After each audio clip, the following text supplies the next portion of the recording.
someone might say, yeah, great job on this, but because they don't understand what goes into what you're actually doing, like you don't feel validated in that experience because that person can't validate you because they don't know and they don't understand. 3, 2, 1, go.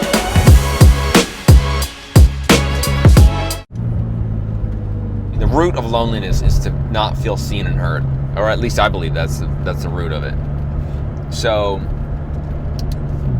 when you're around, let's say you're around people that aren't 5, or let's say, living in a different economical scenario as you,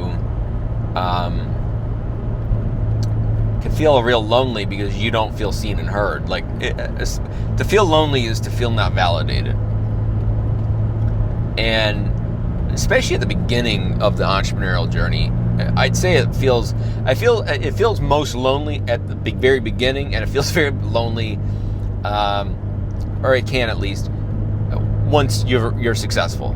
And I'll tell you why on both cases. In the middle is actually probably where you're the least lonely. So kind of like on the way up when you have some momentum, a lot of times that's actually when you're the least lonely.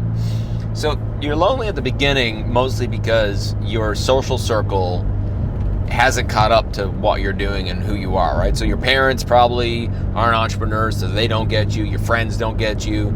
Your husband or wife or your significant other.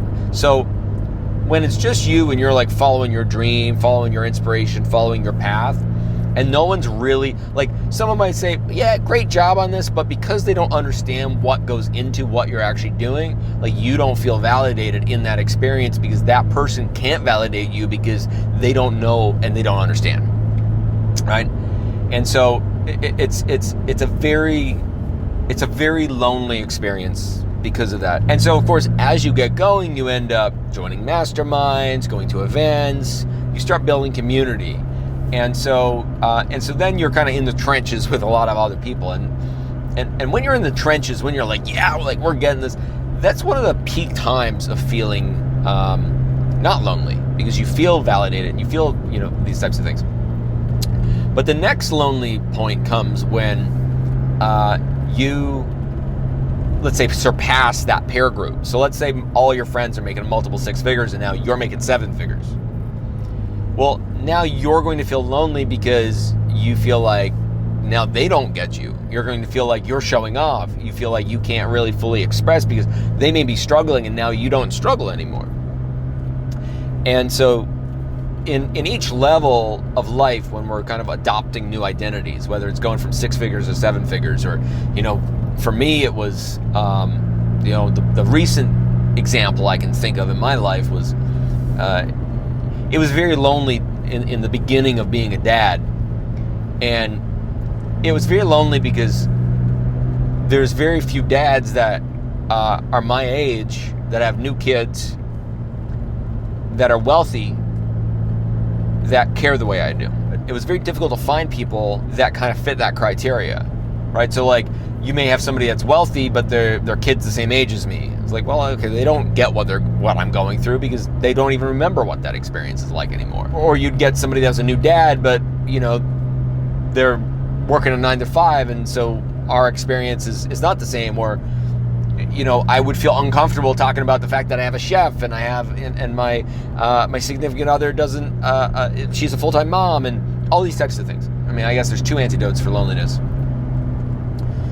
The first antidote is continually finding people that are the same as your current identity.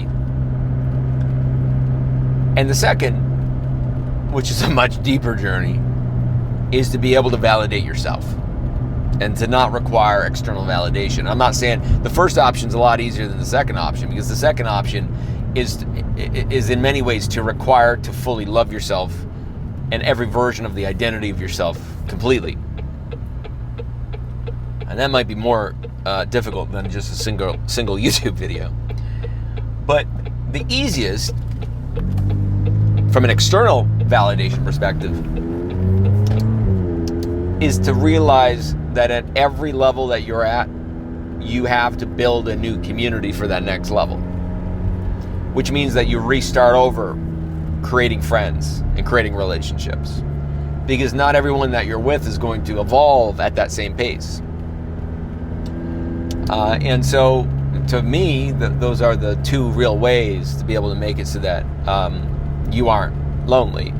Either have the external validation of community, or to be able to simply know that you are enough to love yourself, to trust yourself in that experience, for you to see who you are. You know, a really great exercise that I can't remember who this is not mine, this came from someone else. But it is to describe your experience to yourself, right?